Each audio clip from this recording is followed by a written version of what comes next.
Halo teman-teman sekalian, kali ini saya mau sharing terhadap ada karyawan baru saya, yaitu namanya Mas Fikri, dimana setiap kali karyawan yang mau masuk di tempat kerja saya itu biasanya saya menyampaikan terkait hal yang apa yang bisa kita kontrol dan apa yang di luar kontrol kita, supaya arah tujuan kita untuk menikmati kehidupan ini bisa lebih terarah. Jadi seperti itu. Nah, kita mulai dari apa yang bisa kita kontrol dulu. Jadi yang pertama ini menghargai diri sendiri, ya. Jadi ketika kita menghargai diri sendiri, itu kita akan lebih bisa menikmati kehidupan. Terus habis itu yang kedua adalah pikiran dan aksi. Pikiran dan aksi itu kan bisa kita kontrol, ya. Ketika itu bisa kita kontrol, buat pikiran kita itu menjadi positif. Terus apa yang kita perbuat itu jadi yang positif. Karena kita itu berpikir negatif dan berbuat yang negatif, anggapannya seperti bertengkar atau mencuri, korupsi dan lain sebagainya, itu kan termasuk aksi. Aksi tersebut itu bisa yang paling utama merusak reputasi kamu ketika bekerja. Jadi kan balik lagi, kalau kita itu bisa kita kontrol, maka dikontrol sebaik mungkin gimana caranya reputasi kita itu menjadi baik di perusahaan maupun di lingkungan luar. Jadi itu yang pertama, itu bisa kita kontrol, ya. Jadi jangan sampai kita itu orang yang suka marah, terus mari ngono ngepuan dan lain sebagainya. Itu jangan sampai seperti itu, karena aksi itu bisa kita kontrol, ya. Jadi seperti itu. Terus batasan kita. Nah, batasan kita ini samanya seperti saya pada waktu 2010 itu lulus SMK, pengennya kuliah, tapi kan keterbatasan biaya, pada akhirnya saya nggak bisa kuliah, mesti nabung dulu 2 tahun baru bisa kuliah. Itu adalah batasan kita. Karena apa? Ketika kita memaksakan batasan kita, itu akan merusak mental kita, akan membuat pikiran kita itu menjadi kurang baik. Seperti itu. Nah, selanjutnya adalah tujuan hidup. Tujuan hidup ini bisa kita kontrol. Anggapannya saya dulu itu memang pengennya jadi pengajar. Ya, qadarullah sekarang bisa ngajar. Karena ketika saya mengajar itu saya bisa sharing terkait apa yang sudah pernah saya lakukan, supaya orang-orang yang ada di sekitar saya itu bisa mempelajari apa yang salah dengan saya, apa yang benar dengan saya, itu dipelajari supaya mereka itu bisa lebih mudah untuk mencapai tujuan hidupnya. Nah, selanjutnya cara pandang kita. Ini juga penting. Nah, cara pandang kita ini contohnya itu seperti kita iri sama kehidupan orang lain. Anggapannya, oh iku wong iku sugih. Wong iki sugih gara-gara wong tuwoi dan lain sebagainya. Jangan berpandangan seperti itu, karena ketika kita berpandangan seperti itu akan menguras energi kita. Energi kita bisa dihabiskan di situ. Jadi cara pandang kita yang irian itu tadi, coba alihkan ke hal-hal yang positif. Anggapannya gini, oh iya, itu anaknya orang kaya, bapak ibunya kaya. Mestinya saya bisa mencontoh supaya nanti kalau saya kaya, nanti anak-anak saya bisa enak dengan apa yang saya hasilkan. Jadi pikiran yang negatif itu tadi berubah untuk dijadikan positif. Nah, selanjutnya adalah kecerdasan emosional. Ini juga bisa kita kontrol. Sama halnya kita belajar di sekolah, itu kan kalau kita belajar dengan tekun, insya Allah dapat nilai bagus. Ketika dapat nilai bagus, anggapannya kalau di SMA gitu bisa masuk negeri, kuliah ke kampus negeri maksudnya. Jadi itu bisa kita kontrol.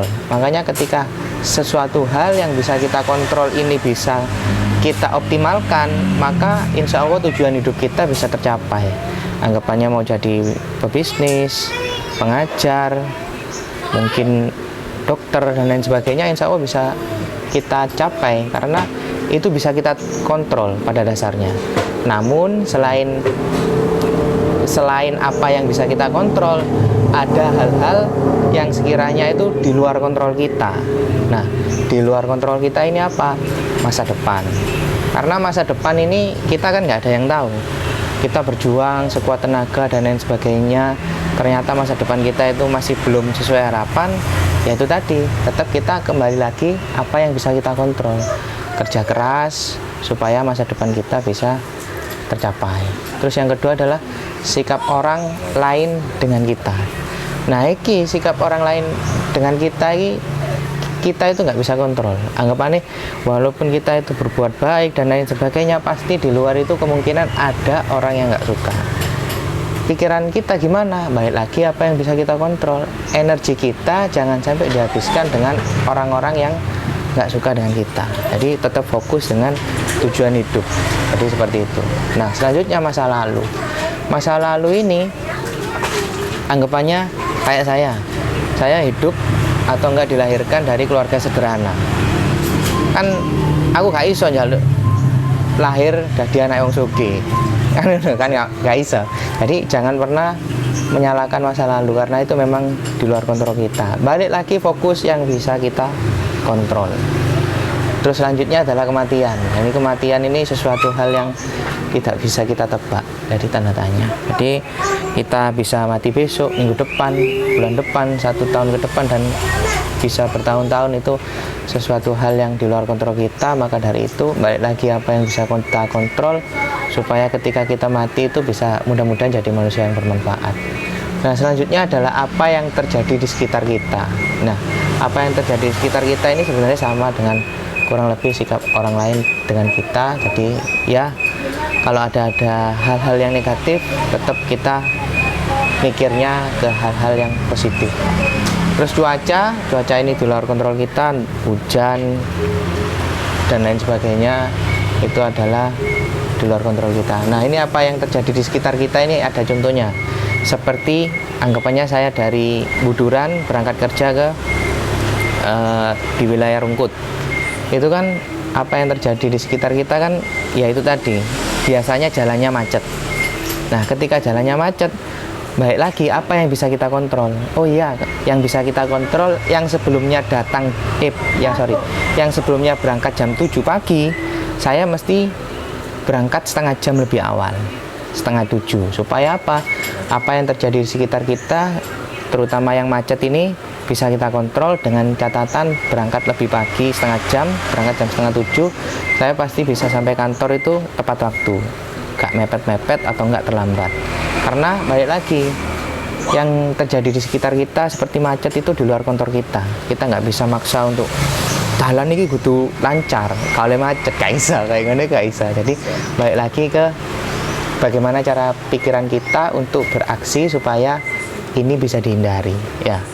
Terus hasil dan upaya kita itu ketika kita berusaha kadang nggak sesuai dengan harapan, itu ya balik lagi dimaklumi.